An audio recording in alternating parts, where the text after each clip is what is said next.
So I'm here with Rob Gowers. What's your job title these days, Rob? You're now at Anglia Ruskin University, Writtle. Tell us the full title. Yeah, I'm a senior lecturer here and I look after the MBA in Agribusiness. At Anglia Ruskin University, Writtle. Writtle, brilliant. So Rob, you've been in this game a while, but it's not your entire background is agriculture. So how did you get into agriculture?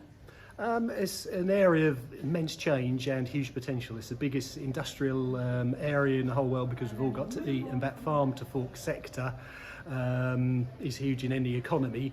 And with the fourth industrial revolution, the fourth agricultural revolution coinciding with the third computing epoch, that's going to see immense change in how we produce, distribute and consume food. So there's incredible opportunities all the way along that food supply chain. So the last 10 years has obviously started to see that convergence of these different industries coming together. Has there been anything that's particularly stood out over the last 10 years that you think has sort of been a catalyst for that? It's sort of a mixture of the convergence of like wireless systems, the internet, the collection of data as well, which is astronomical. If you look at your smartphone, it is a data monster. And if you take that to the level of things like tractors, Tesla cars, the collection of data is huge. And the next step will be managing the data, understanding it and making better decisions linked into it. And that married with generative AI is going to be a complete game changer. So rolling forward a decade, this is a project to celebrate Agri-TechE's 10th birthday. If we were having this conversation in a decade's time, what do you think we will have seen develop, change, emerge over that next 10 years? Okay, that's an interesting question, virtually impossible to sort of say in 10 years' time. But I'd say in 10 years' time there'll be companies around which don't exist today which will be complete game changers. The big guys will also still be out there because they've got the money to do the research and development. But as I mentioned before, it'll be that aggregation of massive data sets. Instead of taking samples, we're getting data sets virtually of whole populations. It's collecting that data and acting on it to increase productivity, make better decisions on a management level, move to net zero, improve sustainability, move into circular systems. So it's a huge area to look at. Obviously, this is a mammoth step change for a number of industries. Is there a kind of call to arms to government, to investors, research community? Who needs to do what to make this happen, to make the vision live?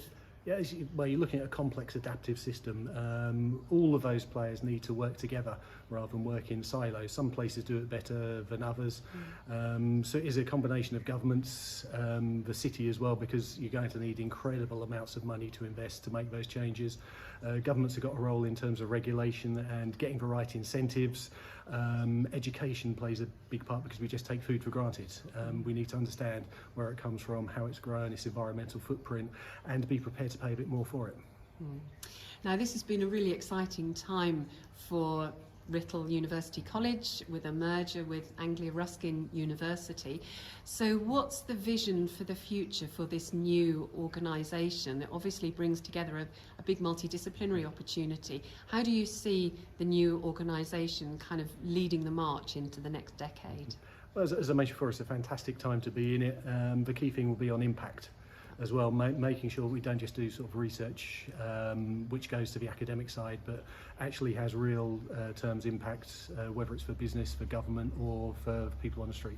So those industry collaborations are going to be really important as an organisation going forward. Yeah, I'd sort of say it's more like the Dutch model. They're a bit ahead of us, and the local authorities work with national governments, work with businesses, private equity firms, universities, schools, etc. And that's what we've got to do as well. Rob Gowers, thank you so much. Okay, thank you.